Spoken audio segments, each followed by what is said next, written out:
अस्सलामु अलैकुम वरहमतुल्लाहि वबरकातुहू। संडे कमेंट बॉक्स के एक नए एपिसोड के साथ मैं AM कासमी आप लोगों की खिदमत में हाजिर हूँ। मुझे उम्मीद है कि आप लोग खैर आफियत से होंगे। मैं अल्लाह ताला से दुआ करता हूँ कि अल्लाह ताला आप लोगों को अपने हिफ्ज़ व अमान में रखे। 17 नवंबर को मैं उम्रे पर जा रहा हूँ अपने वालिद साहब के साथ। अब मैं आपको क्यों बता रहा हूँ, क्योंकि अगर आप नवंबर में उम्रे पर जाने की सोच रहे हैं तो आप मेरे साथ चल सकते हैं। ये उम्रे का सफ़र इंशाअल्लाह आपका मेरे साथ होगा। तो अगर आपका प्लान बन रहा है नवंबर में उम्रा करने का तो आप इस नंबर पर कांटेक्ट कर सकते हैं। दिल्ली से आपकी फ़्लाइट रहेगी और अल मदीना टूर एंड ट्रैवल पर आप जब भी उम्रे पर जाना चाहें तो कांटेक्ट कर सकते हैं। आपको सर्विस अच्छी मिलेगी, वैल्यू फॉर मनी आपका उम्रा रहेगा, जो बताया जाएगा वही आपको मिलेगा इंशाअल्लाह। और आपको मैं ख़ुद गाइड करूँगा। दिल्ली एयरपोर्ट पर इंशाअल्लाह मैं छोड़ने भी आऊँगा और मेरी तरफ़ से आपको जो भी उम्रे पर होता है ना, मसले मसाइल होते हैं, उम्रा कैसे करें, अच्छा उम्रा कैसे हो जाए, तो वो मैं इंशाअल्लाह आप लोगों को गाइड करूँगा। और तो आप लोग कांटेक्ट कर सकते हैं। और अगर 17 नवंबर का आप लोगों का प्लान बन रहा है तो आप चलिए मेरे साथ, ठीक है। तो इस नंबर पर कांटेक्ट कर सकते हैं। 3 दिन पहले मैंने एक वीडियो अपलोड किया था कि 23 साल के बाद एक मियाँ बीवी ने कैसे तलाक के बाद दोबारा निकाह किया। और ये फ़लस्तीन के एक कपल की स्टोरी थी। शौहर कैद में चला गया था इज़राइल की और 23 साल कैद में गुजार कर आया तो उसने अपनी बीवी को तलाक दे दी कि मैं कैद में हूँ, अब तुम अपनी ज़िंदगी गुजार लो। बीवी भी इतनी बावफ़ा थी कि उसने कहा कि नहीं, मैं तुम्हारा आखिरी वक्त तक इंतज़ार करूँगी। 23 साल के बाद जब शौहर रिहा हुआ तो उसने दोबारा निकाह किया। इस स्टोरी पर इतने सारे कमेंट्स थे लोगों के, क्योंकि हमारा जो एक चैनल है ना आज के AM कासमी, जिस पर हम करंट टॉपिक पर कुरान और हदीस की रोशनी में बात करते हैं, तो फिर लोगों ने कमेंट किए करे बगैर हलाले के तलाक कैसे हो गई। तो मैंने उसको क्लियर किया फिर, इसीलिए आप कल वाली वीडियो देखिएगा। सैटरडे में जो वीडियो मैंने अपलोड की है उसमें मैंने बताया कि तलाक देने का वो तरीक़ा सही नहीं है जो हमारे माशरे में दिया जाता है, और इससे बहुत सारी प्रॉब्लम्स फिर हमारे गले पड़ जाती हैं और हम लोग परेशान होते फिरते हैं। कितना ही आप गुस्से में हो, याद रखो आपको एक ही तलाक देनी है। अच्छा, इसमें भी कुछ लोगों के कमेंट्स बाकी रह गए थे, कह रहे एक तलाक के बाद फिर बीवी को तलाक कैसे होगी अगर रुजू कर सकते हैं तो। भाई एक तलाक दो, आप कभी भी दो तो अपनी बीवी को एक तलाक दो, गुस्से में अगर हो। कभी बीवी गुस्से में आ गई, कह रही है मुझे तलाक दे दो, और आपने गुस्से में आके एक ही तलाक देनी है आपको। भूल जाओ आप 2 तलाक 3 तलाक, 2 दे दो चलो, 3 मत दो, भूल जाओ 3 को। आप ये सोच लो कि 3 है ही नहीं, आप 1 तलाक दो या 2 तलाक दो। अब क्या होगा कि 1 पीरियड आएगा, 2 पीरियड आएंगे, 3 पीरियड आएंगे। जैसे ही 3 पीरियड आएंगे औरत की इद्दत मुकम्मल होगी, औरत पर ऑटोमेटिकली तलाक हो जाएगी। अब वो कहीं भी निकाह कर सकती है, इंक्लूडिंग आपसे भी निकाह कर सकती है दोबारा। यानी जिस शौहर ने तलाक दी है इससे दोबारा निकाह कर सकती है, अगर शौहर ने 1 तलाक दी है या 2 तलाक दी है। हमारे माशरे में गलती ये की जाती है कि डायरेक्ट 3 तलाक दे देते हैं, और 3 तलाक एक साथ देने का रिज़ल्ट ही होता है कि अब बीवी इस शौहर के निकाह में कभी भी नहीं आ सकती। इसीलिए 1 तलाक दो आप। 1 तलाक देने के बाद भूल जाओ, ऑटोमेटिक 1 पीरियड आएगा, 2 पीरियड आएंगे, 3 पीरियड आएंगे, इद्दत पूरी होगी, वो आपके निकाह से निकल जाएगी। अब ये जो निकाह से निकलना है ये ऐसा है कि वो किसी और शौहर से भी, किसी और आदमी से भी निकाह कर सकती है, किसी को भी शौहर बना सकती है, आपको भी अपना शौहर बना सकती है अगर आप एग्री होंगे तो। ये फ़ायदा है। तो ये जो अकरम अबू बकर जो कपल था, जो शौहर था जिसने अपनी बीवी को तलाक दे दी थी, तो उसने 1 तलाक दी थी, ठीक है। 23 साल के बाद रिहा हुआ, बीवी इंतज़ार कर रही थी, दोबारा निकाह हो गया। बात समझ आ रही है? इतना सा मसला है, लोग समझ नहीं पाते हैं। इसीलिए मेरे अजीज़ भाइयों, तलाक हमेशा 1-2। औरतों से भी मैं कहना चाहूँगा, खुला वगैरह अगर आप ले रही हो तो 1 तलाक दे शौहर, तब भी 3 तलाक मत दो एक साथ। ये सबसे बुरी चीज़ है इस्लाम के अंदर, ठीक है। चलिए सवालों का सिलसिला शुरू करते हैं। फातिमा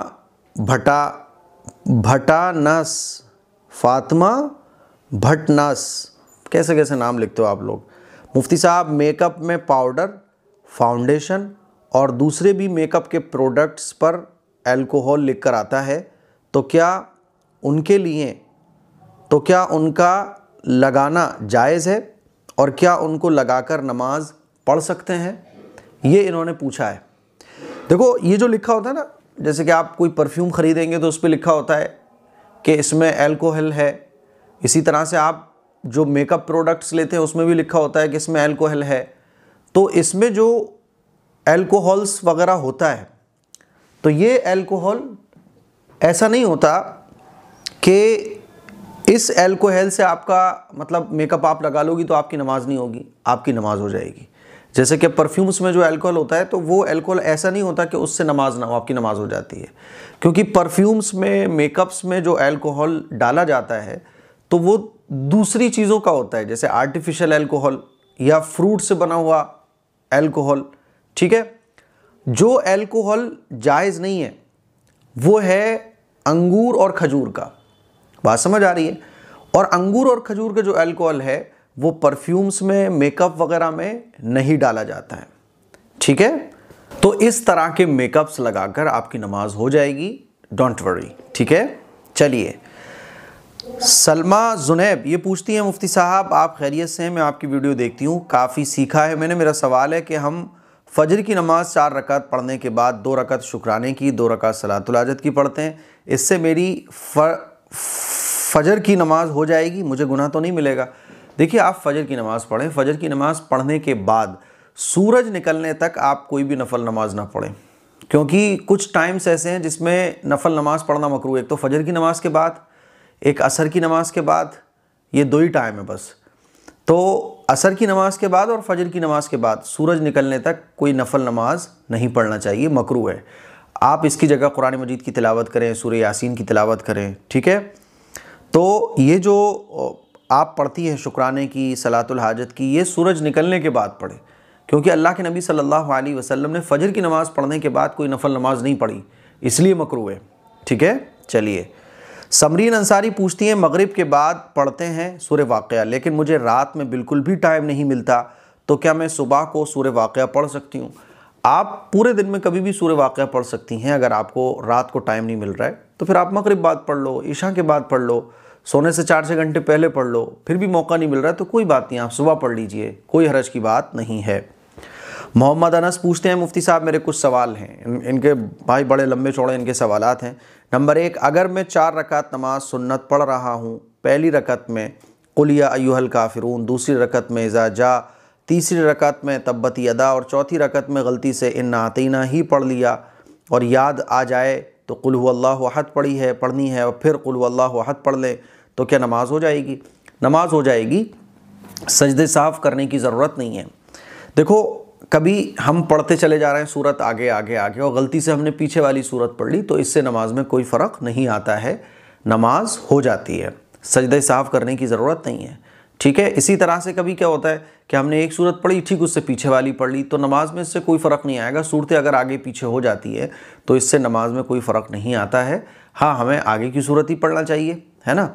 लेकिन फिर भी बाई चांस हो जाता है, इंसान है, गलतियाँ हैं। जैसे कभी कभी मेरे से ही होता है कि पहली रकत में सूरह नास पढ़ दी, कुल अज़ रब्बिन नास, अब आगे तो कोई सूरत नहीं है, तो कोई बात नहीं, हम उसी सूरत को रिपीट कर सकते हैं या उससे पीछे वाली सूरत को पढ़ सकते हैं, कुल अज़ रब्बिल फलक, या कोई भी सूरत हम पढ़ सकते हैं, ठीक है।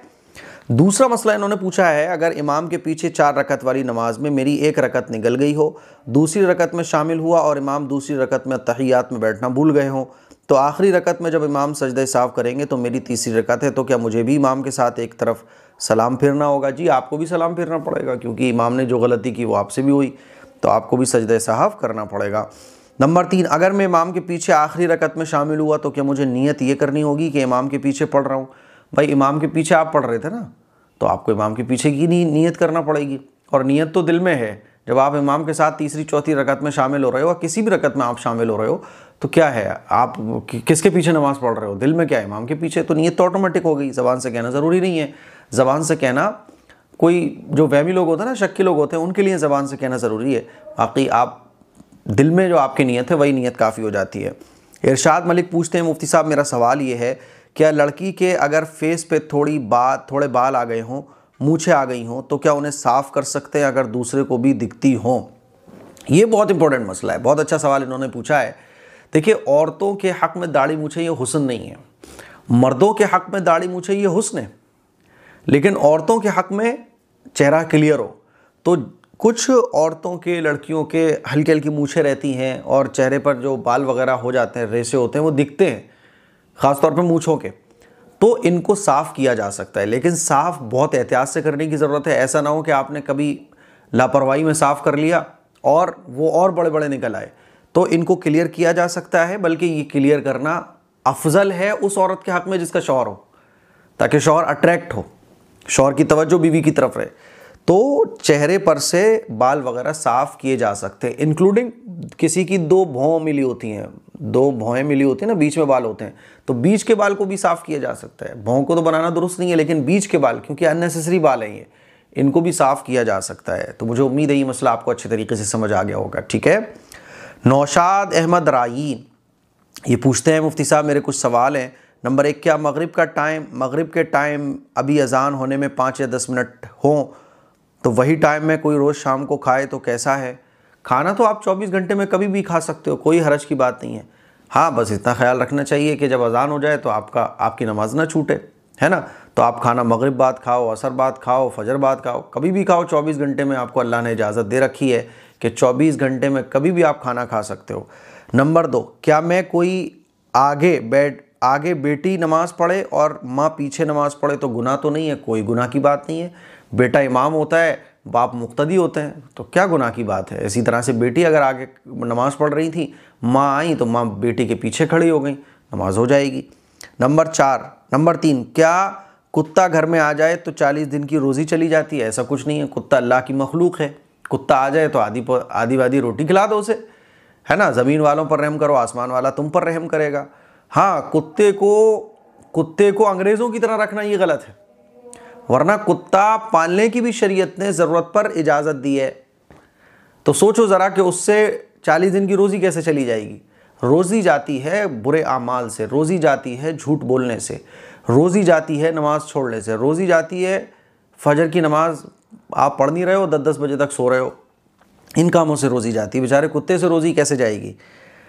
नंबर 4, अगर सर्दी हुई है और नाक से पानी कपड़े पर गिर जाए तो कपड़ा नापाक हो जाता है? कपड़ा नापाक नहीं होगा, क्योंकि नाक जो होती है वो गंदी तो है लेकिन नापाक नहीं है। नंबर 5, अल्लाह से इंग्लिश में दुआ और इंग्लिश वर्ड यूज़ नहीं कर सकते क्या? इंग्लिश एक लैंग्वेज है, जैसे हम उर्दू में दुआ मांगते हैं, अल्लाह मेरा ये काम करा दे, तो इंग्लिश में भी दुआ मांग सकते हैं। अल्लाह तो सारी ज़बानें जानता है, अल्लाह सारी ज़बानें बनाने वाला है ना। तो इंग्लिश भी एक लैंग्वेज है, तो अल्लाह तो सबकी सुनता है। गांव देहात में बैठा हुआ जो ठीक से बोल भी नहीं पाता है उर्दू हिंदी, उसकी भी अल्लाह सुनता है। तो आप तो अल्लाह से मांगो, दिल से मांगना चाहिए, बस यहाँ से आवाज़ आए, यहाँ से निकले दुआ। जो भी कुछ आप अल्लाह से मांग रहे हो ना, वो यहाँ से निकले, रस्मी ना निकले कि बस बैठ गए और यूँ करके बैठे हुए हैं। यहाँ से निकले, यहाँ से जो निकलेगा वो अल्लाह के यहाँ कबूल होगा। नंबर 6, अगर नमाज में सूरत नहीं पढ़ना है और बिस्मिल्लाह पढ़ दिए तो नमाज गलती नहीं होगी? नहीं, बिस्मिल्लाह पढ़ने से नमाज में कोई गलती नहीं होगी। आपको सूरत नहीं पढ़ना है, सिर्फ सूरह फातिहा पढ़ना है, और बिस्मिल्लाह भी आपने पढ़ दिया तो इसमें कोई हरज की बात नहीं है। नंबर 7, अगर सूरह वाली किताब में पढ़ जाए तो पूरा सवाब मिलता है? अगर सूरत वाली किताब में पढ़ी जाए, ये सवाल मेरे समझ नहीं आ रहा है।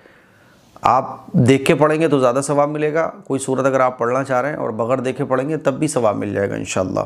समरीन अंसारी पूछती हैं, जैसे औरतें नमाज़ पढ़ती हैं खड़े होकर, तो क्या हमें पैरों के बीच में थोड़ा गैप रखना चाहिए या फिर दोनों पैरों को मिला के खड़े होना चाहिए? ये भी एक बहुत इंटरेस्टिंग क्वेश्चन है जो ख़वातीन के ज़रिए पूछा जाता है कि पैर मिला के रखें या दूर रखें। तो देखिए, 4 उंगल का फासला आप कर सकती हैं, और ख़वातीन मिलाकर रखना चाहें तो मिला के भी रख सकती हैं। दोनों तरीक़े ठीक हैं। ख़वातीन को जिसमें कम्फ़र्ट लग रहा हो, जो भी आपके लिए कंफर्टेबल हो, तो आप मिला के रख लो या 4 उंगल का कम से कम फासला रख लो, दोनों तरह से ठीक है। नवेद अंसारी पूछते हैं, बीड़ी सिगरेट गुटखा कैसे जायज़ है या हराम है? देखो, इस पे मैंने बहुत पहले एक वीडियो रिकॉर्ड करवाया था। ये गुटखा बीड़ी सिगरेट ये जायज़ नहीं है, हराम है, क्लियर हराम है, सुन लो कान खोलकर। तो पहले मैंने इस पर जब वीडियो अपलोड करवाया तो बाज़ लोगों ने जो है ना वावेला मचा दिया, अरे मुफ्ती साहब आप हराम कह रहे हो, ये तो मकरू है, हराम नहीं है, ये और वह दुनिया भर की बात है। तो मुझे लगा यार शायद मेरे से मिस्टेक हो गई, तो मैंने उस वीडियो को प्राइवेट कर दिया। बाद में मुझे एहसास हुआ कि इसमें बाज़ उलमा ने इसको ठीक है मकरू कहा है, लेकिन मैं ये समझता हूँ कि ये हरामी है, क्योंकि इसके अंदर एक बुराई नहीं है, ये बुराइयों का मजमुआ है, बुराइयों का बंडल है, ये बुराइयों का पूरा एक ख़जाना है इसके अंदर। गुटखे के अंदर सिर्फ गुटखा खाना अगर आप देखोगे तो हो सकता है बाज़ उलमा मकरू कह दे, जैसे कि बाज़ उलमा ने कहा है, दारुल इफ्ता के फतवे, लेकिन आप इसके अंदर जो बुराइयां हैं, ये जड़ है बुराइयों की। उम्मुल खबाइस आप कहो तो बुरा नहीं होगा। कैसे? देखो, गुटखा खाते हो, पैसे की बर्बादी, बर्बादी है कि नहीं, चाहे वो 10 रुपए की बर्बादी हो, लेकिन सारी ज़िंदगी में आदमी रोज़ाना 10 रुपये अगर आदमी फाड़ के फेंक रहा है तो वो बर्बादी कहलाएगी कि नहीं कहलाएगी? तो इसमें पैसे की बर्बादी है। दूसरा, इस गुटखे के ऊपर भी लिखा होता है कि ये जान के लिए ख़तरा हो सकता है, हेल्थ के लिए ख़तरा हो सकता है। तो ख़ुद अपने आप को नुकसान पहुंचाना इसमें ये भी है, क्योंकि आप कोई इंसान अगर अपने आप को नुकसान पहुंचाए, अपनी उंगली काटे, ब्लेड से अपनी नस काटे, ये दुरुस्त नहीं है, शरीय एतबार से गलत है, जायज़ नहीं है, हराम है। सुसाइड करना क्यों? गलत है। तो अब कोई अगर गुटखा खा रहा है तो ये अपने हेल्थ को नुकसान पहुंचा रहा है, अपने स्वास्थ्य को नुकसान पहुंचा रहा है। दूसरी बुराई इसमें ये भी जायज़ नहीं है, हराम है। तीसरा, आपने सुना होगा कि नमाज पढ़ने जा सकते हैं, कच्ची प्याज खाकर डायरेक्ट नमाज पढ़ने मस्जिद में नहीं जाना चाहिए, जायज़ नहीं है। क्यों? क्योंकि मुंह में से बदबू आती है। मुझे बताओ, कच्ची प्याज की बदबू ज़्यादा खतरनाक होती है, गुटखे की बदबू ज़्यादा खतरनाक होती है? तो तीसरी बड़ी खराबी इसमें यह है कि मुंह से बदबू आ रही होती है। तो जब कच्ची प्याज खाकर डायरेक्ट मस्जिद में जाके नमाज पढ़ना जायज़ नहीं है, यानी ये गुनाह है। नमाज तो हो जाएगी, लेकिन गुनाह का काम किया इसने ये कि कच्ची प्याज खा के मुंह को साफ किए बिना मस्जिद में चला गया। मुझे ये बता दो, गुटखे में ज़्यादा बदबू आती है, कच्ची प्याज में ज़्यादा बदबू आती है? जब आदमी बात करता है गुटखा खा के, सामने वाले के उसके मुंह से छींटें निकल रही होती हैं गुटखे की, और सामने वाले के चेहरे से, हाथ से टकरा रही होती हैं, इतनी बुरी भकरांद उसके मुंह से आ रही होती है कि बात करना मुश्किल होता है। मुझे बताओ, ये चौथी खराबी है कि नहीं है? ठीक है, आप लोग नाराज़ हो जाओगे, कुछ लोग नाराज़ हो जाएंगे, लेकिन मुझे बस इसके जवाब दो आप। और बताऊँ पांचवी खराबी? पांचवी खराबी इसके अंदर ये, मुआशरे के अंदर बुराइयां आम होती हैं। छोटे छोटे बच्चे जब ये देखते हैं बड़ों को गुटखा खाते हुए, तो उनके अंदर ये चीज़ें मुंतकिल होती हैं। समझ आ रही है बात? और बताऊँ छठी खराबी कि मुआशरा गंदा होता है। गंदगी जायज़ है गंदा रखना? आप वज़ू खानों पे चले जाओ, लाल पड़ रहे होते हैं। आप किसी मॉल में चले जाओ, कोने उसके लाल पड़ रहे होते हैं। घरों की सीढ़ियाँ लाल पड़ते हुए मैंने देखी हैं, घरों के वॉशरूम और ये सब चीज़ें लाल पड़ते हुए मैंने देखी हैं। तो छठा कि गंदगी से आम होती है। और मुझे बताओ, इसमें कितनी खराबियाँ मैं आपको गिनाऊँ? और भी गिना सकता हूँ मैं आपको, और भी गिना सकता हूँ, लेकिन मुझे ये बता दो, ये 6 खराबियाँ क्या ऐसी हैं कि इसके बावजूद भी आप ये कहो कि बीड़ी सिगरेट ये साहब वो मकरूह है? तुम्हें अगर मकरूह लगता है तो भाई पियो, लेकिन मैं ये समझता हूँ कि कुरान और हदीस की रोशनी में जिन उलमा ने ये कहा है कि बीड़ी सिगरेट गुटखा ये जायज़ नहीं है, हराम है, मैं यही कहता हूँ कि ये नाजायज़ है, हराम है। क्यों नाजायज़ और हराम है? 6 बड़ी बड़ी वजह मैंने आपको बता दी। इन्नल मुबद्दिलीन कानू इख्वान अश-शयातीन, फिजूल खर्ची करना ये हराम है, गंदगी रखना ये जायज़ नहीं है, इतनी गंदगी अपने मुंह में रखना कि सामने वाले को तकलीफ पहुंचे ये जायज़ नहीं है, इतनी गंदगी अपने मुंह में लेकर मस्जिद में जाना ये जायज़ नहीं है। और ये अमल ऐसा है कि इससे माशरे में गंदगी फैलती है, बुराइयां इससे फैलती हैं, आपकी सेहत को नुकसान पहुंचता है। और मैं कितने बताऊं भाई, फिर भी आप ये कहते हो कि मकरूह है, तो तुम्हारी अकल पे है, मैं क्या करूं, खाओ तुम। लेकिन ये गुटखा बीड़ी सिगरेट जायज़ नहीं है, हराम है। अंसारी हनीफ पूछते हैं, बहुत मरतबा कमेंट किया है, अच्छा कुछ लोग बोलेंगे यार मौलाना लोग खाते हैं, इमाम खाते हैं, तो इमाम खाते हैं तो आप इमामों को चाहिए, मैं हाथ जोड़ के दरख्वास्त करता हूँ कि आप लोगों को जो उम्मत है ना वो पेशवा समझती है। अगर कोई इमाम खा रहा है गलत है, छोड़ दे। अगर इमाम गुटखा नहीं छोड़ सकता है तो वो किस मुंह से मिंबर पर बैठ कर कहता है कि बुराइयां हमारे माशरे से ख़त्म हो? लोगों पर क्या यार आपका असर पड़ेगा? कैसे आप दीन की बातें करोगे? आपके दांत पीले पड़ रहे हैं, आपके होंठ काले पड़ रहे हैं, जब आप बोलते हो तो उसमें से फुव्वारा गुटखे का निकलता है। इसीलिए उलमा और कुर्रा ज़रात से, हुफ़्फ़ाज़ से मैं कह रहा हूँ छोड़ दो इन चीज़ों को, वरना फिर ये इमामत का मनसब छोड़ दो। फिर चलिए, मुझे सख्त नफ़रत है, वाले साहब को भी हमारे सख्त नफ़रत है। फिर अब तो हद हो गई है। पहले लोग मस्जिद का एहतराम करते थे तो गुटखा बाहर ही थूक के आते थे, कुल्ली वुल्ली करके मस्जिद में आके बैठते थे। अब फिर क्या हुआ, धीरे धीरे लोग मस्जिद में खाते हुए आने लगे। अब तो वहीं बैठ के वो पुड़िया खोलता है और मुँह में डालता है। चलिए, अंसारी हनी पूछते हैं, मैंने 2 बार कमेंट किया है लेकिन कोई रिप्लाई नहीं आया, आपकी तबीयत कैसी है? हमारे घर में कैंसर हो गया है, सारे सब्सक्राइबर से दुआ करवा दीजिए आसमा का कैंसर ठीक हो जाए। 4 महीने से कमेंट कर रही हूँ, कोई कमेंट का जवाब नहीं आया। बहराइच ज़िले की रहने वाली हूँ। भाई आसमा के लिए आप सभी लोग दुआ करें कि अल्लाह ताला इनके कैंसर को ठीक फरमाए, इनको शिफा अता फरमाए, इनको आफ़ियत अता फरमाए और जितने भी लोग हैं जो कैंसर से पीड़ित हैं, अल्लाह ताला बग़ैर दवा के उनको शिफा अता फरमा दे। आप लोग दुआ कीजिएगा। तो ये हमारे संडे एपिसोड के कुछ सवालात थे। मुझे उम्मीद है कि आप लोगों को संडे एपिसोड के सवालात पसंद आए होंगे। और व्हाट्सअप नंबर आजकल मैं ही हैंडल कर रहा हूँ 7417810799। आप अपना व्हाट्सअप SMS रिकॉर्ड करके मेरे पास भेज सकते हैं। अगर आप मुझसे कांटेक्ट करना चाहते हैं तो इसी नंबर पर आप कांटेक्ट भी कर सकते हैं। बाज़ लोग कहते हैं कि मुफ्ती साहब रिप्लाई नहीं मिल रहा है, तो देखो रिप्लाई में कभी कभी टाइम लग जाता है और कॉल तो पॉसिबल नहीं होती, क्योंकि अगर मैं कॉल करूँगा तो फिर मैं जवाब 50 लोगों के बजाय एक को ही दे पाऊंगा, क्योंकि एक ही कॉल बहुत लंबी हो जाती है। इसीलिए आप लोग अपना मैसेज रिकॉर्ड कीजिए और व्हाट्सएप पर हमें शेयर कर सकते हैं। दुआओं की गुजारिश है और जितना हो सके सोसाइटी के लिए ताउन करें, जितना हो सके, क्योंकि आप लोगों के ताउन से ही गरीबों की मदद होती है, आप लोगों के ताउन से ही दीनी काम चलते हैं, आप लोगों के ताउन से ही सारा दीनी निज़ाम चल रहा है ना। और जितना हो सकेगा आप लोग ताउन करेंगे तो काम आगे भी बढ़ेगा इंशाअल्लाह। दुआओं की गुजारिश है। अस्सलामु अलैकुम व रहमतुल्लाहि व बरकातुहू।